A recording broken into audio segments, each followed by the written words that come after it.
Hello everyone.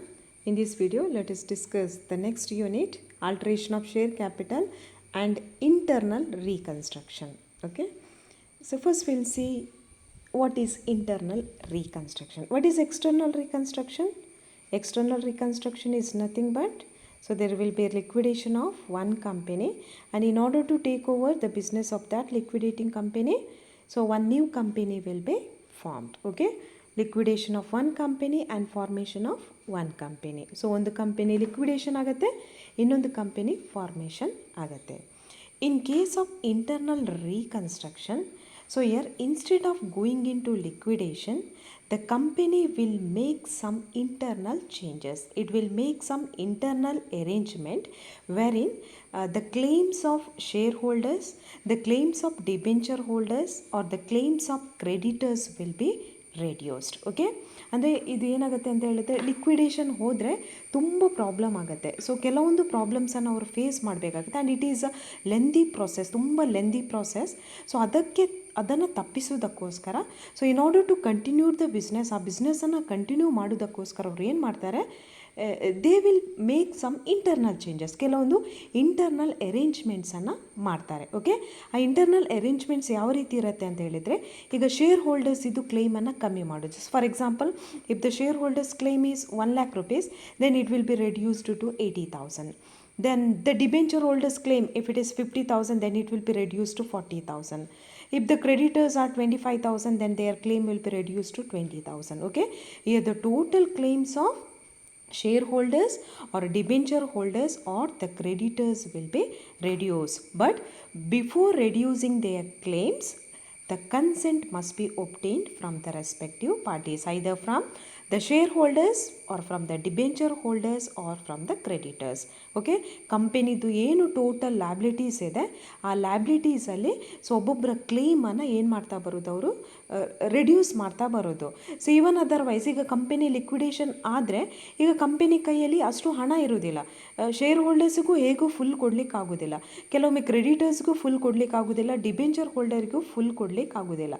ಅದಕ್ಕೋಸ್ಕರ ಅವ್ರು ಏನು ಮಾಡೋದು, ಅಂತಹ ಕಂಡೀಷನ್ ತುಂಬ ಕ್ರಿಟಿಕಲ್ ಆಗಿದ್ದ ಸಂದರ್ಭದಲ್ಲಿ ಅವ್ರು ಏನು ಮಾಡೋದು, they want to continue the business, ಅವರಿಗೆ ಬಿಸ್ನೆಸ್ ಕಂಟಿನ್ಯೂ ಮಾಡಬೇಕು ಅಂತ ಆಸೆ ಇದ್ದರೆ, and if they are having the expectation that in the future period of time they may earn the profit, ಅವರು ಪ್ರಾಫಿಟನ್ನು ಅರ್ನ್ ಮಾಡ್ಬೋದು ಅನ್ನುವ ಏನಾದರೂ ಒಂದು ಎಕ್ಸ್ಪೆಕ್ಟೇಷನ್ ಇದ್ದರೆ, in such cases so they can go for internal reconstruction. So internal reconstruction means so internal arrangement or internal alteration, internal ಆಗಿ ಕೆಲವೊಂದು ಆಲ್ಟ್ರೇಷನನ್ನು ಮಾಡುವಂಥದ್ದು. Okay, got it? Here in case of internal reconstruction, there is neither liquidation nor formation of new company. ಅಲ್ಲಿ liquidation ಕೂಡ ಇಲ್ಲ, ಹೊಸ company formation ಕೂಡ ಆಗೋದಿಲ್ಲ. The same company will continue, but only the thing is the claims of the shareholders, debenture holders or creditors will be reduced. Correct? Okay. Now we'll see the differences between internal reconstruction and external reconstruction. The most important difference is about the formation and liquidation. In case of external reconstruction, you know, so there will be liquidation of one company. But in case of internal reconstruction, no any liquidation. Then in case of external reconstruction, there will be formation of new company. In case of internal reconstruction, so no any formation of new company. And in case of external reconstruction, so it will be internal reconstruction will be affected by the court's confirmation. So court confirmation ಕೊಡಬೇಕು, but external reconstruction can be done without courts confirmation. ಯಾಕೆ internal ರೀಕನ್ಸ್ಟ್ರಕ್ಷನಲ್ಲಿ court ಇದು confirmation ಬೇಕು ಅಂತ ಹೇಳಿದರೆ, there is A reduction of claims of the share holders and other creditors.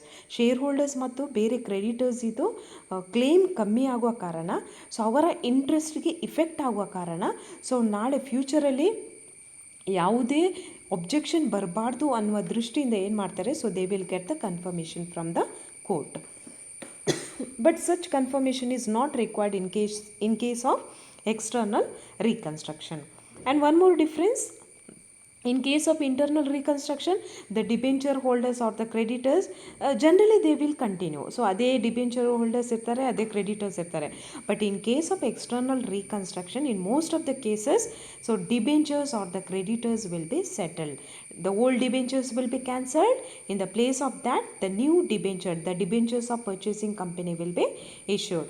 Or in other words, the creditors may be taken over or it may be settled by the new company. Okay, so in most of the cases the old debentures or the creditors will not continue in case of external reconstruction, but so they will continue in case of internal reconstruction. Here we have two forms of internal reconstruction. ನಾನು ಹೇಳಿದೆ, so ಒಳಗೊಳಗೇನೆ ಏನು ಮಾಡೋದು, adjustment ಮಾಡುವಂಥದ್ದು. So we have two types, two forms ಇದೆ. ಈ ರೀತಿಯ internal ಅಡ್ಜಸ್ಟ್ಮೆಂಟಲ್ಲಿ ಎರಡು ರೀತಿಯಲ್ಲಿ ಮಾಡ್ಬೋದು. First one, reorganisation or alteration of capital. They can alter the share capital or they can total reorganise the capital. Okay, ಏನು ಮಾಡ್ಬೋದು, ಶೇರ್ಸ್ ಇಶ್ಯೂ ಮಾಡಿಲ್ಲ ಅಂದರೆ ಆ ಶೇರ್ಸನ್ನು ಇಶ್ಯೂ ಮಾಡ್ಬೋದು, ಅಥವಾ ಶೇರ್ಸ್ ಇಶ್ಯೂ ಮಾಡಿದ ಅನ್ಇಶ್ಯೂ ಆಗಿ ಏನಾದರೂ ಉಳಿದಿದೆ, they can cancel those shares. Partly paid shares ಇದ್ದರೆ they can convert it into fully paid shares. So those are the internal arrangement, or they can consolidate the shares, they can subdivide the shares, a stock can be converted into shares can be converted into stocks. ಹೇಗೆ ಬೇಕು ಆ ರೀತಿ ಅವರು ಏನು ಮಾಡೋದು, internal ಆಗಿ reorganise ಮಾಡಿದರೆ then it is called reorganisation or alteration of capital. In most of the cases there will not be changes in the share capital. ಅಲ್ಲಿ ಶೇರ್ ಕ್ಯಾಪಿಟಲ್ ವ್ಯಾಲ್ಯೂಸ್ ಏನಾಗೋದಿಲ್ಲ, ಚೇಂಜಸ್ ಆಗೋದಿಲ್ಲ. Got it? ಇಷ್ಟರವರೆಗೆ ಎಷ್ಟಿತ್ತೋ ಅಷ್ಟೇ value ಇರುತ್ತೆ. But in the second case, reduction of capital, so there will be changes in the value of existing value of share capital. ಈಗಿರುವ share capital existing value ಏನಿದೆ ಅದು changes ಆಗತ್ತೆ. Okay, so go through the different forms of reorganization or alteration of share capital, alteration of capital, so which consist of increasing the share capital by making fresh issue of shares. So in case ಬೇಕಾದರೆ ಮಾತ್ರ, so they can make the fresh issue of shares if any of the shares unissue ಆಗಿ ಏನಾದರೂ shares ಉಳಿದಿದ್ರೆ ಅವ್ರು ಏನು ಮಾಡ್ಬೋದು, if there is any need they can make the fresh issue of shares. Okay, authorised ಕ್ಯಾಪಿಟಲಲ್ಲಿ ಏನಾದರೂ ಉಳಿದಿದ್ರೆ ಅವರು ಫ್ರೆಶ್ ಇಶ್ಯೂ ಮಾಡ್ಬೋದು. Next, decreasing the share capital by cancelling the unissued shares. So they can decrease the share capital. So for example, the authorized share capital is for example 25,000 shares. Out of that 20,000 shares are already issued. ಈಗ ಇನ್ನೂ 5,000 shares ಹಾಗೆ ಉಳಿದಿದೆ. So what they can do, they can cancel those shares. ಆ ಅನ್ಇಶ್ಯೂಡ್ shares ಏನಿದೆ ಅದನ್ನು ಅವರು cancel ಮಾಡಿ ಬಿಡ್ಬೋದು. Conversion of fully paid shares into stocks. If there are any fully paid shares, then they can convert it into stock. Then reconversion of stock into shares. ಸ್ಟಾಕನ್ನು ಏನು ಮಾಡ್ಬೋದು, share ಆಗಿ ಕನ್ವರ್ಟ್ ಮಾಡೋದು. Either they can convert fully paid shares into stock or they can convert stock into ಶೇರನ್ನು stock ಆಗಿ, ಸ್ಟಾಕನ್ನು share ಆಗಿ ಅವರು ಹೇಗೆ ಬೇಕಾದರೂ ಕನ್ವರ್ಟ್ ಮಾಡ್ಬೋದು. Then consolidation of shares of smaller amount into shares of larger amount. Consolidation. So for example, there are 10 shares and the value of one share is 10 rupees. ಒಂದು 10 rupees ಇದ್ದು shares ಇದೆ. Okay, ಎಷ್ಟು shares ಇದೆ, 10 shares ಇದೆ ಅಂತ ಇಟ್ಕೊಳ್ಳಿ. Okay, ಅದು ಎಷ್ಟೋ ಶೇರ್ಸ್ ಇದೆ. Okay, but face value of the share is ₹10. What they will do, ಅವ್ರು ಏನು ಮಾಡ್ತಾರೆ, 10 ಶೇರ್ಸನ್ನು ಕನ್ಸಾಲಿಡೇಟ್ ಮಾಡ್ತಾರೆ. Okay, 10 shares will be converted into one share. What will be the face value in such case? In such case, the face value will be raised to ₹100, not 10. Earlier ಎಷ್ಟಿತ್ತು, 10 rupees ಇತ್ತು. Okay, ಈಗ 10 rupees ಇದು share ಇದ್ದು ವ್ಯಾಲ್ಯೂಯನ್ನು ಎಷ್ಟಕ್ಕೆ raise ಮಾಡ್ತಾರೆ, 100 rupeesಗೆ raise ಮಾಡ್ತಾರೆ. But ಒಂದು ಶೇರ್ ಅಂತ ಹೇಳಿದರೆ ಎಷ್ಟಾಗುತ್ತೆ, 1 share will be equal to 10 share. That is consolidation. Okay, ಇದ್ದದ್ರಲ್ಲೇ ಅಡ್ಜಸ್ಟ್ಮೆಂಟ್ ಮಾಡೋದು. ಈಗ ಟೋಟಲ್ ತಗೊಂಡ್ರೆ ಶೇರ್ ಕ್ಯಾಪಿಟಲ್ ಅಮೌಂಟ್ ಏನೂ ಜಾಸ್ತಿ ಆಗೋದಿಲ್ಲ. ಮೊದಲು ಒಂದು ಶೇರ್ಗೆ 10 rupees ಇದ್ದರೆ ಈಗ ಒಂದು ಶೇರ್ ಪ್ಲೇಸಲ್ಲಿ 10 ಶೇರ್ ಸೇರಿಕೊಳ್ತದೆ. 10 ಶೇರ್ಸ್ಗೆ 100 rupees ಆಗುತ್ತೆ ಅಷ್ಟೇ. Got it?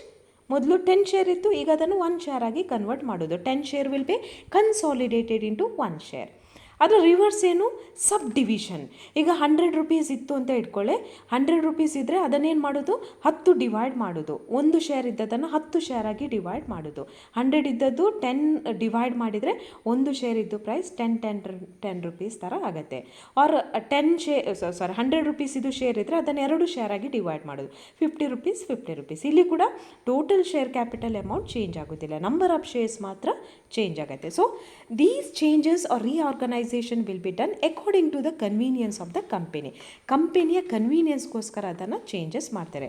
ಎಕ್ಸೆಪ್ಟ್ ಫಸ್ಟ್ ಕೇಸಲ್ಲಿ ಏನಿದೆ, ಶೇರ್ ಕ್ಯಾಪಿಟಲಲ್ಲಿ ಫ್ರೆಶ್ ಇಶ್ಯೂ ಮಾಡ್ತಾರೆ ಅಷ್ಟೇ. ಅಲ್ಲಿ ಒಂದು ಶೇರ್ ಕ್ಯಾಪಿಟಲ್ ಜಾಸ್ತಿ ಆಗ್ಬೋದೇ ಹೊರತು ಬೇರೆ ಯಾವುದೇ ಚೇಂಜಸ್ ಆಗೋದಿಲ್ಲ. But there will not be any reduction in the share amount ಇಷ್ಟರವರೆಗೆ ಶೇರ್ ಕ್ಯಾಪಿಟಲ್ ಎಷ್ಟಿತ್ತು ಅದರಲ್ಲಿ ಯಾವುದೇ ರಿಡಕ್ಷನ್ ಅನ್ನುವಂಥದ್ದು ಇಲ್ಲಿ ಇರೋದಿಲ್ಲ. Just they will make the reorganisation. But in the second case reduction ಅಂತ ಇದೆ, reduction of capital. So reduction of capital is an arrangement where in the capital of the share holders and the claims of debenture holders and the creditors are reduced. ಈಗ reduce ಆದ ಅಮೌಂಟನ್ನು ಏನು ಮಾಡ್ತಾರೆ, ನಾನಾಗ ಒಂದು example ಕೊಟ್ಟೆ. ಈಗ 1 lakh share holder ಇದು claim ಆದರೆ ಅದನ್ನು 80,000ಗೆ ರೆಡ್ಯೂಸ್ ಮಾಡೋದು. ಅಲ್ಲಿ ಎಷ್ಟು ಅಮೌಂಟ್ ಉಳಿತದೆ, 20,000 ಉಳಿತದೆ.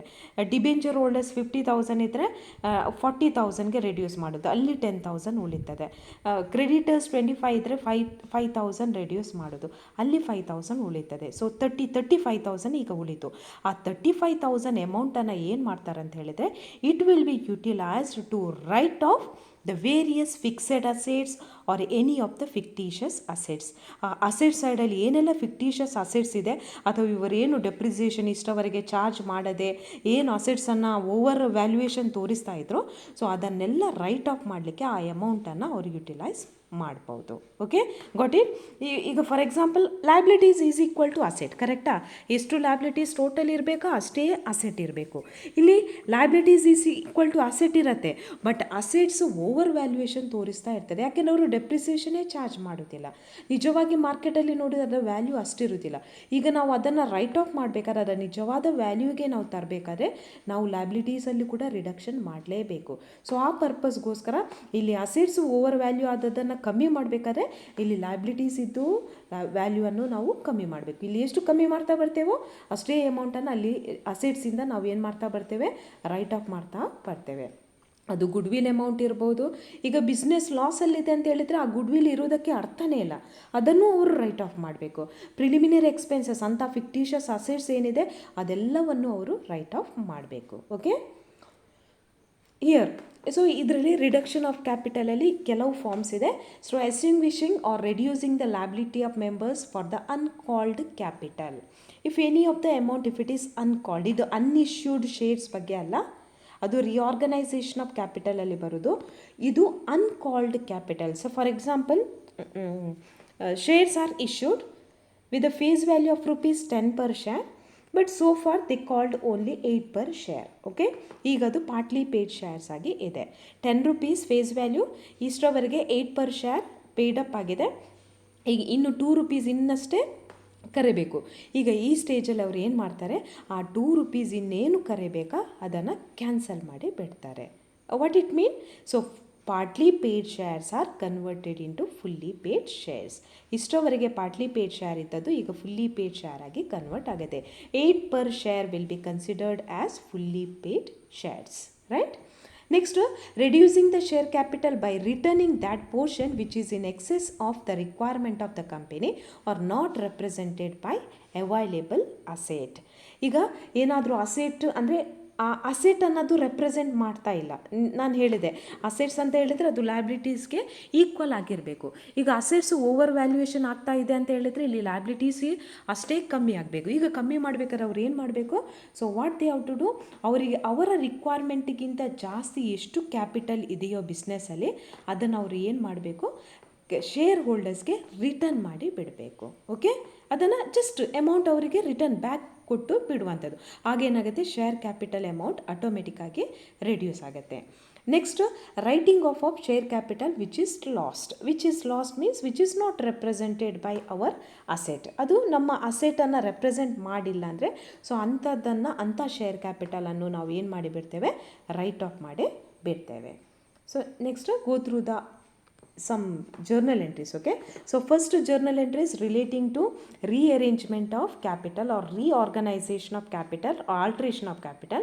ಇದು ಜಸ್ಟ್ ನಿಮಗೆ ಗೊತ್ತಾದರೆ ಸಾಕು, ಯಾಕೆಂದರೆ ಪ್ರಾಬ್ಲಮ್ ಏನು ಬರುತ್ತೆ ಅದಕ್ಕೂ ಇದಕ್ಕೂ ಏನೂ ಸಂಬಂಧ ಇರೋದಿಲ್ಲ. ಓಕೆ, ಸೆಕೆಂಡ್ ರಿಡಕ್ಷನ್ ಆಫ್ ಕ್ಯಾಪಿಟಲಲ್ಲಿ ನಿಮಗೆ ಪ್ರಾಬ್ಲಮ್ ಬರೋದು, ಇದರಲ್ಲಿ ಪ್ರಾಬ್ಲಮ್ ಬರೋದಿಲ್ಲ, ಬಟ್ ಇದು ಎಂಟ್ರೀಸ್ ನಿಮಗೆ ಗೊತ್ತಿರಬೇಕು. ಫಸ್ಟ್ ನಾನು ಹೇಳಿದೆ ರಿಆರ್ಗನೈಸೇಷನಲ್ಲಿ ಫಸ್ಟ್ ಫಾರ್ಮ್ ಯಾವುದು, increase of share capital. If there are any unissued shares ಇದ್ದರೆ ಅದನ್ನು ಇಶ್ಯೂ ಮಾಡೋದು. ಆಗೇನಾಗುತ್ತೆ, cash comes in to the business, to that extent share capital will be raised and the entry will be bank account enter to share capital account. Next decrease of share capital by the cancellation of unsubscribed shares. So here just unsubscribed shares will be cancelled. Unsubscribed shares ಏನಿರುತ್ತೆ ಅದನ್ನು just ಇವರು ಏನು ಮಾಡಿಬಿಡ್ತಾರೆ, cancel ಮಾಡಿಬಿಡ್ತಾರೆ. In such case no any entry, ಯಾವುದೇ ಎಂಟ್ರಿಯನ್ನು ನಾವು pass ಮಾಡೋದಿಲ್ಲ. ಶೇರ್ಸ್ ಇತ್ತು ಅಥರೈಸ್ಡಲ್ಲಿ, ಈಗ ಅದನ್ನು ಏನು ಮಾಡಿಬಿಟ್ಟಿದ್ದಾರೆ, ಅನ್ಸಬ್ಸ್ಕ್ರೈಬ್ ಏನಿದೆ ಅದನ್ನು ಕ್ಯಾನ್ಸಲ್ ಮಾಡಿಬಿಟ್ಟಿದ್ದಾರೆ ಅಷ್ಟೇ. So no any effect. Next conversion of shares into stocks. ಈಗ ಶೇರನ್ನು ಸ್ಟಾಕ್ ಆಗಿ ಕನ್ವರ್ಟ್ ಮಾಡ್ತಾರೆ. ಸೊ ಶೇರ್ ಕ್ಯಾಪಿಟಲ್ ಕ್ಯಾನ್ಸಲ್ ಆಗುತ್ತೆ, ಶೇರ್ ಕ್ಯಾಪಿಟಲ್ಗೆ ಡೆಬಿಟ್ ಕೊಡ್ತೇವೆ, ಸ್ಟಾಕಿಗೆ ಕ್ರೆಡಿಟ್ ಕೊಡ್ತೇವೆ. ನಾವು reconversion of stock into shares, reverse entry, ಸ್ಟಾಕಿಗೆ ಡೆಬಿಟ್ ಕೊಡ್ತೇವೆ, ಶೇರ್ ಕ್ಯಾಪಿಟಲ್ಗೆ ಕ್ರೆಡಿಟ್ ಕೊಡ್ತೇವೆ. ಈಗ ಸ್ಟಾಕ್ ಹೋಯಿತು, ಶೇರ್ಸ್ ಬಂತು. Consolidation of shares. So share capital account enter to share capital account. ಯಾವುದು ಕ್ಯಾನ್ಸಲ್ ಆಗುತ್ತೆ, the shares of smaller value will be cancelled, ಅದಕ್ಕೋಸ್ಕರ ಅದಕ್ಕೆ ಡೆಬಿಟ್ ಕೊಡ್ತೇವೆ. And the shares of higher value will come in to existence, ಅದಕ್ಕೆ credit ಕೊಡ್ತೇವೆ. In case of subdivision higher value ಹೋಗ್ತದೆ, smaller value ಬರುತ್ತೆ. So here the share capital which representing higher value will be cancelled and smaller value will exist. So the share capital with smaller value will be credited. Okay, ಇದು ಎಲ್ಲ ಬರುವಂಥದ್ದು ಯಾವುದು, in case of reorganisation of capital. First one ಇದು entries just ನಿಮ್ಗೆ ಗೊತ್ತಿದ್ರೆ ಸಾಕು. Okay, but ಈಗ next ನಾನು ಎಕ್ಸ್ಪ್ಲೇನ್ ಮಾಡ್ತೇನೆ. Those entries are very important. So reducing the liability, entries required for various forms of reduction of capital. So capital reduction ಮಾಡುವಾಗ so ಯಾವ ರೀತಿ ಎಂಟ್ರಿ ಪಾಸ್ ಮಾಡ್ತೇವೆ. First one, reducing the liability on partly paid shares. So for converting partly paid shares into fully paid shares. So ನಾವು partly paid ಶೇರನ್ನು fully paid share ಆಗಿ convert ಮಾಡುವಾಗ, so when the shares are partly paid up, the company can extinguish or reduce the remaining liability on partly paid up shares. In such case the paid up capital is not affected. The paid up capital of the company will not be affected, but partly paid shares become fully paid shares. Okay, share capital amount ಅಲ್ಲಿ changes ಆಗೋದಿಲ್ಲ. The entry will be share capital account enter to share capital account. Partly paid share ಹೋಗ್ತದೆ and fully paid share will come in to existence. So therefore partly paid ಶೇರ್ಸ್ಗೆ debit ಕೊಡ್ತೇವೆ, fully paid ಶೇರ್ಗೆ credit ಕೊಟ್ಟು ಬಿಡ್ತೇವೆ. Okay, just adjusting entry. Next paying off paid up capital which is in excess of need of the company. So ಈಗ ಕಂಪೆನಿಯ ರಿಕ್ವೈರ್ಮೆಂಟ್ಗಿಂತ ಜಾಸ್ತಿ capital ಇದ್ದರೆ ಆ ಕ್ಯಾಪಿಟಲನ್ನು ಶೇರ್ ಹೋಲ್ಡರ್ಗೆ ಟ್ರಾನ್ಸ್ಫರ್ ಮಾಡಿ ಬಿಡುವಂಥದ್ದು. So only two entries, first for transferring the share capital to share holders account, then for giving the cash to share holders. First transferring the extra capital to shareholders account, share capital account enter to shareholders account. So for example 1,50,000 shares ಇತ್ತು, ಅದರಲ್ಲಿ 50,000 it is excess, ರಿಕ್ವೈರ್ಮೆಂಟ್ಗಿಂತ excess ಆಗಿರುವಂಥದ್ದು. Those 50,000 capital will be transfer to share holders. ಹೇಗೆ entry ಬರುತ್ತೆ, share capital will be cancelled, share capital account enter to share holders account 50,000. Next paying them cash, ಅವರಿಗೆ settlement ಮಾಡಿಬಿಡುವಂಥದ್ದು. Share holders account enter to bank account. Okay, next cancellation of paid up capital which is lost or writing off of share capital. ಈಗ next entry ಬರುವಂಥದ್ದು. So cancellation of those paid up capital which is lost or for writing up of share capital. ಸೊ ಇಲ್ಲಿ ನೋಡಿ ಕೆಲವಿದೆ. First ಇದರಲ್ಲಿ 2 part ಇದೆ. First one, reducing the share capital. Second one, eliminating the various losses. ಒಂದು ಫಸ್ಟಿಗೆ ಏನು ಮಾಡೋದು, share capital ಅಥವಾ ಕ್ರೆಡಿಟರ್ಸ್ ಅಥವಾ ಡಿಬೆಂಚರ್ ಹೋಲ್ಡರ್ನ ಕ್ಲೇಮನ್ನು ಕಮ್ಮಿ ಮಾಡೋದು. ನೆಕ್ಸ್ಟ್ ಅದೆಷ್ಟು ಕ್ಲೇಮನ್ನು ಕಮ್ಮಿ ಮಾಡಿ ಎಷ್ಟು ನಮಗೆ ಅಮೌಂಟ್ ಸಿಗತ್ತಾ, ವ್ಯಾಲ್ಯೂ ಸಿಗತ್ತಾ, ಅದರಿಂದ ಕಂಪನಿಯಲ್ಲಿರುವ ಲಾಸಸನ್ನು ಎಲಿಮಿನೇಟ್ ಮಾಡುವಂಥದ್ದು. Here V have two steps, okay, two components. So first one, reducing the share capital and other claims, and writing off or elimination of losses. Yes, first, for reduction of share capital, reducing the paid up value of the existing shares without reducing the face value. Here they will reduce the paid up value of the share, but they will not reduce the face value. Face value reduce ಮಾಡೋದಿಲ್ಲ, but paid up value reduce ಮಾಡ್ತಾರೆ. Okay, so for example, if the face value of the share is rupees 10 per share and so far they paid 10 ಕೂಡ ಕೊಟ್ಟಿದ್ದಾರೆ ಅಂತ ಇಟ್ಕೊಳ್ಳಿ. ಆಗ ಏನು ಮಾಡ್ತಾರೆ, so they will reduce the claim to rupees 8 per share. So share holder ಇದ್ದು 2 rupeesಲ್ಲಿ ಹೋಯಿತು. Face value of the share will remains 10 only, but paid up ಇಷ್ಟವರೆಗೆ ಅದು ಫುಲ್ಲಿ ಪೇಯ್ಡ್ ಶೇರ್ ಆಗಿತ್ತು. ಬಟ್ ಈಗ ಏನು ಮಾಡ್ತಾರೆ, 2 rupeesನ್ನು ರೆಡ್ಯೂಸ್ ಮಾಡುವ ಕಾರಣ ನಾವು they will become partly paid share. So ಅವರು ಎಷ್ಟು rupees 8 per ಶೇರಿಗೆ ಅವ್ರು ಏನಾಗ್ತಾರೆ, ಕನ್ವರ್ಟ್ ಆಗಿ ಬಿಡ್ತಾರೆ. Okay, in such case the entry will be share capital account debtor to capital reduction account. Okay, share capital ಎಷ್ಟು ರೆಡ್ಯೂಸ್ ಆಗಿದೆ ಅಷ್ಟನ್ನು ಮಾತ್ರ. ಫಾರ್ ಎಕ್ಸಾಂಪಲ್, ಒಂದು ಶೇರ್ಗೆ 2 rupees ರೆಡ್ಯೂಸ್ ಆದರೆ, if there are 10 shares, so 200 rupees will be transferred to capital reduction account. Got it? Here only we will record the total amount reduced. ಎಷ್ಟು amount reduce ಆಗಿದೆ ಅದನ್ನು record ಮಾಡ್ತೇವೆ. Okay, here we will not reduce the face value. Face ವ್ಯಾಲ್ಯೂನ reduce ಮಾಡೋದಿಲ್ಲ, but just paid up ವ್ಯಾಲ್ಯೂನ reduce ಮಾಡೋದಷ್ಟೇ. Okay, face value will remain same, ಅದರ paid up ವ್ಯಾಲ್ಯೂನ ರೆಡ್ಯೂಸ್ ಮಾಡೋದು. Next, reducing the paid up value of the existing shares as well as the face value of the shares. Paid up ವ್ಯಾಲ್ಯೂಯನ್ನು ಕಮ್ಮಿ ಮಾಡ್ತಾರೆ, face value ಎರಡೂ ಕಮ್ಮಿ ಮಾಡಿದರೆ, ಇನ್ such case ಆಗ ಈ ರೀತಿಯ ಎಂಟ್ರಿ ತೋರಿಸಬೇಕು. ಕ್ಯಾಪಿಟಲ್ ರಿಡಕ್ಷನ್ಗೆ ಸೇಮ್ ಎಷ್ಟು ರೆಡ್ಯೂಸ್ ಆಗಿದೆ ಅದನ್ನಷ್ಟೇ ಟ್ರಾನ್ಸ್ಫರ್ ಮಾಡ್ತೇವೆ. Old share capital will B entirely gone, it is cancelled. ಅದು ಕ್ಯಾನ್ಸಲೇ ಆಯಿತು. ಓಕೆ, ಯಾಕೆಂದರೆ ಫೇಸ್ ವ್ಯಾಲ್ಯೂ ಕೂಡ ಚೇಂಜ್ ಆಗ್ತಾ ಇದೆ. ಫಸ್ಟ್ ಪ್ರಾಬ್ಲಮಲ್ಲಿ ಫೇಸ್ ವ್ಯಾಲ್ಯೂ ಚೇಂಜ್ ಆಗಿರಲಿಲ್ಲ, ಅದಕ್ಕೆ ನಾವು just share capital account debtor to capital reduction ಅಂತ ಕೊಟ್ಟದ್ದು. ಸೆಕೆಂಡ್ ಎಂಟ್ರಿಯಲ್ಲೇ ಟೋಟಲ್ ಓಲ್ಡ್ ಶೇರ್ ಕ್ಯಾಪಿಟಲೇ ಚೇಂಜಸ್ ಆಗ್ತಾ ಇದೆ, ಅದರ ಫೇಸ್ ವ್ಯಾಲ್ಯೂ ಚೇಂಜಸ್ ಆಗ್ತಿದೆ. So therefore we will give debit to old share capital, it will be cancelled to new share capital to capital reduction account. ಈಗ face value 10 8ಗೆ reduce ಮಾಡಿದ್ದಾರೆ, ಕರೆಕ್ಟಾ? ಆಗ 2 ನ್ಯೂ ಶೇರ್ ಕ್ಯಾಪಿಟಲ್ ಎಷ್ಟಾಗುತ್ತೆ, 8 rupees ಆಗುತ್ತೆ. Face value is also 8 rupees, paid up value is also 8 rupees, and that 2 per share reduced amount will be transfer to capital reduction account. Okay, next, ಈಗ ಇಲ್ಲಿ ಯಾವುದು ಕ್ಯಾಪಿಟಲನ್ನು ನೀವು write of ಮಾಡಿ ಆಯಿತು, reduce ಮಾಡಿ ಆಯಿತು, ಕ್ಲೇಮನ್ನು ರೆಡ್ಯೂಸ್ ಮಾಡಿ ಆಯಿತು.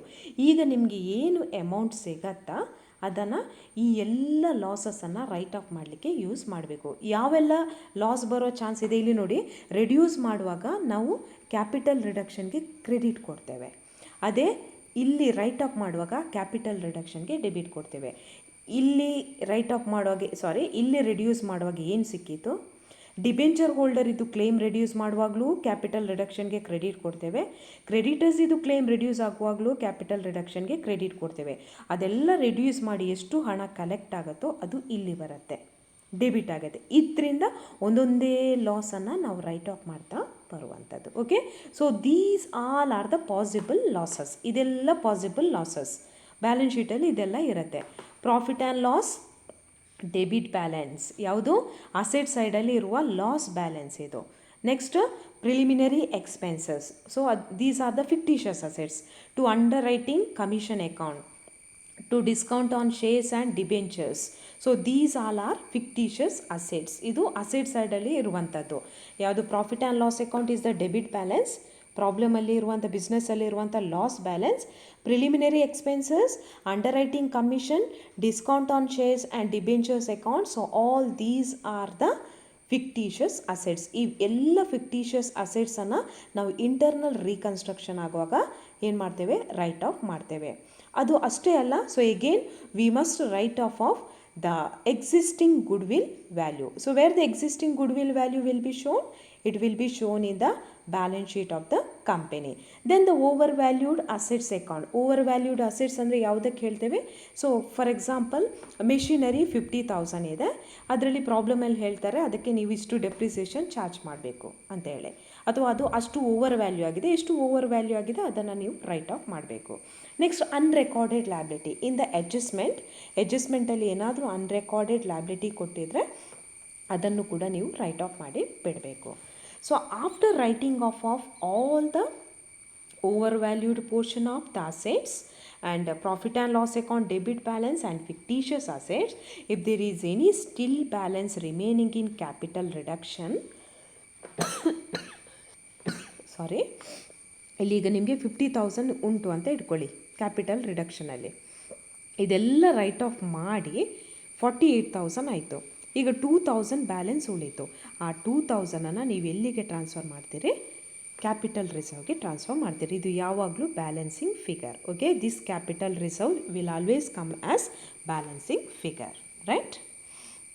ನೆಕ್ಸ್ಟ್, ಸೊ ಇದು ಎಂಟ್ರಿ ಮೊದಲೇ ಬರುತ್ತೆ, ಆ ರೈಟ್ ಆಫ್ ಮಾಡುವ ಎಂಟ್ರಿ ಲಾಸ್ಟ್ ಬರೋದು, ಈ ಎಂಟ್ರಿ ಬಿ ಎಂಟ್ರಿ ಲಾಸ್ಟ್ ಬರೋದು. Okay, the entry for reducing the claims of creditors and debenture holder, same entry, creditors and debenture holders account entered to capital reduction. In all the cases, whenever the claims are reduced, capital reduction will be credited. Okay, ಖಾಲಿ right of ಮಾಡುವಾಗ ಮಾತ್ರ ಅದನ್ನು debit ಮಾಡೋದು. So first entry ಯಾವುದು ಕೊಡ್ತೇವೆ, for reducing ಐದರ್ ಯಾವುದು ಬರುತ್ತೆ, ಒಂದು ಈ ಎಂಟ್ರಿ ಬರುತ್ತೆ ಅಥವಾ ಈ ಎಂಟ್ರಿ ಬರ್ತದೆ. ಓಕೆ, ವಿತ್ ಫೇಸ್ ವ್ಯಾಲ್ಯೂ ಅಂತ ಕೊಟ್ಟರೆ ಆಗ ಈ ಎಂಟ್ರಿ ಕೊಡಬೇಕು, ಅದರ್ವೈಸ್ ಈ ಎಂಟ್ರಿ ಕೊಟ್ಟರೆ ಸಾಕಾಗತ್ತೆ. ಓಕೆ, ಖಾಲಿ ಪೇಯ್ಡ್ ಅಪ್ ವ್ಯಾಲ್ಯೂ ಮಾತ್ರ ರೆಡ್ಯೂಸ್ ಆಗೋದಾದರೆ ಫಸ್ಟ್ ಎಂಟ್ರಿ ಕೊಡಬೇಕು, ಫೇಸ್ ವ್ಯಾಲ್ಯೂ ಮತ್ತು ಪೇಯ್ಡ್ ಅಪ್ ವ್ಯಾಲ್ಯೂ ಎರಡೂ ರೆಡ್ಯೂಸ್ ಆಗಿದ್ದರೆ ಸೆಕೆಂಡ್ ಎಂಟ್ರಿ ಕೊಡಬೇಕು. ಎರಡೂ ಎಂಟ್ರಿ ಪಾಸ್ ಮಾಡಬೇಡಿ, ಯಾವುದಾದ್ರೂ ಒಂದು ಎಂಟ್ರಿ ಮಾತ್ರ ಬರುತ್ತೆ. ಓಕೆ, ಅದು ಎಂಟ್ರಿ ಪಾಸ್ ಮಾಡಿದ ಮೇಲೆ ನೆಕ್ಸ್ಟ್ ಇಲ್ಲಿ ಡಿಬೆಂಚರ್ ಹೋಲ್ಡರ್ಸ್ ಮತ್ತು ಕ್ರೆಡಿಟರ್ಸ್ ಇದು ಕ್ಲೇಮ್ ರೆಡ್ಯೂಸ್ ಆಗೋದಕ್ಕೆ ಎಂಟ್ರಿ ಪಾಸ್ ಮಾಡಬೇಕು. ಆ ನಂತರ ಈ ಥರ್ಡ್ ಎಂಟ್ರಿ ಪಾಸ್ ಮಾಡಬೇಕು. ಥರ್ಡ್ ಎಂಟ್ರಿ ಯಾವುದು, writing of various losses. Okay, ಇಷ್ಟೇ ಇರುವಂಥದ್ದು ಇದರಲ್ಲಿ. ಇದು ತುಂಬ ಸಿಂಪಲ್ ಇದೆ. ಓಕೆ, ಇದು ಇಷ್ಟು ಅರ್ಥ ಆದರೆ ಸಾಕು.